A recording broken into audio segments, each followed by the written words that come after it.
The World Economic Forum, WEF, identified narrative attacks as a new global risk as one of this year's threats in its 2024 Global Risk Report. Narrative attacks are actions that promote criticism and distrust of a specific group or ideology through distortion of facts and information, which can lead to population conflict and social chaos.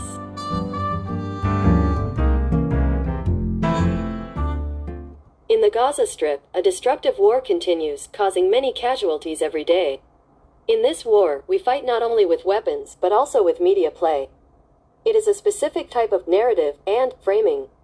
It is about putting an incident that has occurred into a certain framework, entangling it with a specific method of expression, and then repeating it endlessly without getting tired.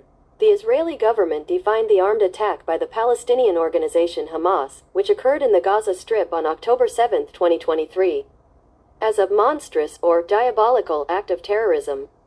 Efforts have been made to make it clear that it is a form of terrorism born of deep-seated hatred of Jews and a malicious attempt to annihilate the nation of Israel.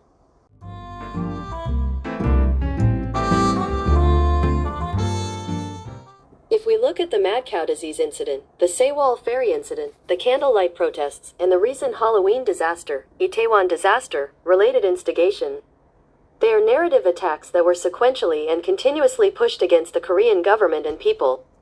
These are individual battles in a long war aimed at destroying the liberal democratic system and the ROC-US alliance itself and incorporating South Korea into the totalitarian camp of China and North Korea. They intentionally create and spread false information and become a political force. They also spread conspiracy theories that are not based on facts. However, these claims are disguised as truth among groups that share similar beliefs and emotions, leading to radical actions and threatening democracy.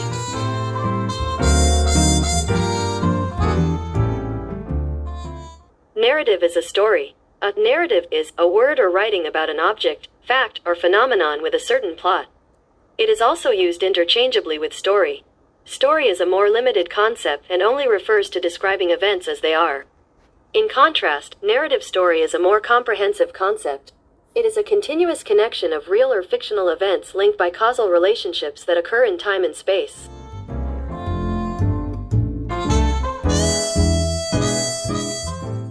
A narrative structure with a causal structure is commonly called a story.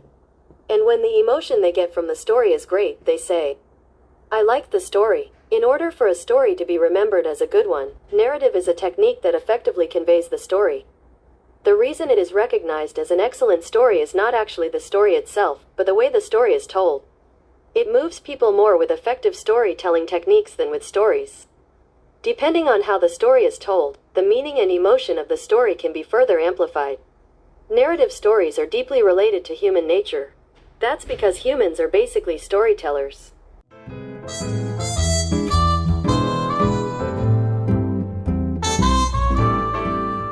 Narratives gain powerful power when they start from literary, artistic, or mythological archetypes.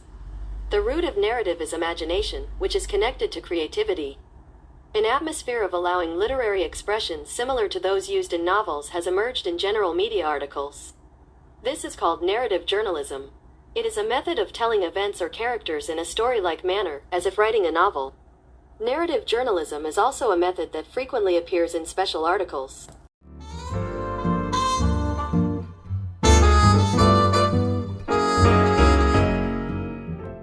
Narratives are storylines that those in power seek to tell to define and limit opinions. The goal is to plant certain ideas so deeply into society that they are no longer questioned or even thought of.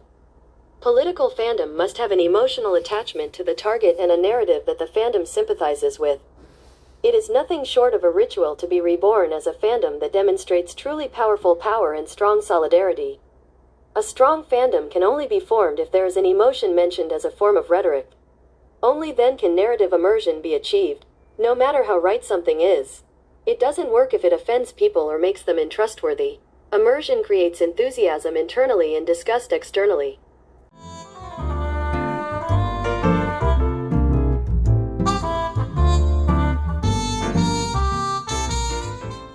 Narratives mobilize supporters, provide direction to supporters, and sustain a sense of unity among supporters.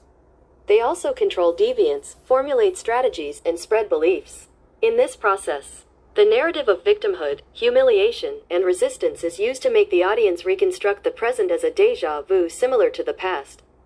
It connects personal frustrations with public vocations and gives one a sense of empowerment as part of a broader political and social movement.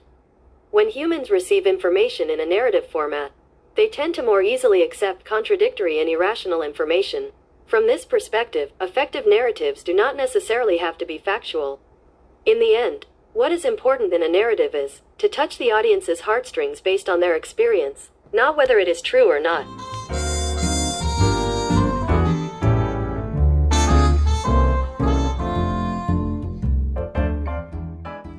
Two mechanisms are used to command, control, and coordinate various heterogeneous network participants bound by narrative. One is the traditional military-style command and command system, where the decisions of the upper strategic command are communicated to commanders and combatants at the battlefield, and this is implemented as an actual narrative attack. This is how a hostile country's military, intelligence and intelligence agencies, and media outlets, online media, or political, social and labor organizations that receive support or instructions from or are in cooperation with the enemy country operate.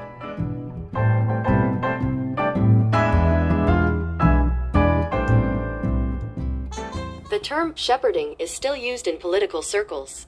This is similar to how a shepherd herds sheep. First, major figures, opinion leaders, celebrity provocateurs, or inciting media use inciting messages to awaken a large number of unspecified members of the public. Then, the coordinates of the attack where their hatred, anger, etc. will be directed are given.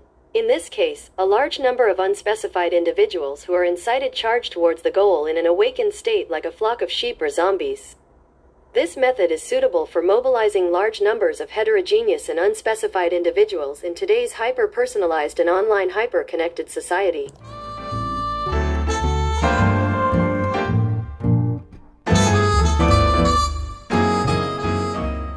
The traditional military-style command and command system and sheep herding are integrated and operated for narrative attack and defense. According to traditional military-style command and control, core organizations or actors lead attacks such as street demonstrations or memorial ceremonies and as a catalyst. Voluntary individuals or groups mobilized as sheep herders join in and amplify the narrative attack. This is called the bandwagon effect. These narrative attacks form one huge wave. These waves of attacks, such as protests, memorial services, and online comment attacks, surge sequentially and continuously in the first, second, and third waves with a time gap toward the same attack target for each issue.